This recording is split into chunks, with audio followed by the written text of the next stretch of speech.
хэлэн дээр хамгийн их ялгарх гол зүйл юу гэхээр монгол хэл маань үсгээ хойшоо цуулж кирилл үсгийг болохоор хойш нь цуулж бичдэг тийм ээ. Одоо жишээлх юм бол хангал буюу солонгос үсэг гэдэг үгийг бичихийн тулд K A N G U E энэ маягаар бичин гэсэн.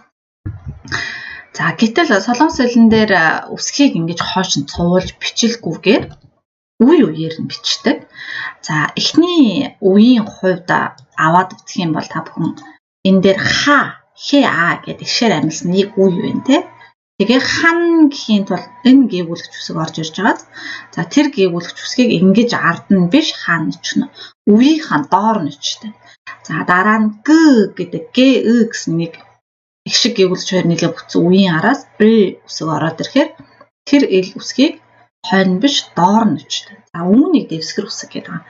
За монголоор илүү ойлгомжтой болгохын тулд би та бүхэн монгол үсгээр үзүүлье. За жишээлх юм бол монгол гэдэг үгийн солонгос хэл дээр бичихийн тулд мо гэд үе нэг үе. Гэд үе битүүлээд ороод ирж байгаа гээгүүлэгчийг доор нь бичнэ гэсэн. Дараа нь гэсэн нэг үе гарч ирж байна те.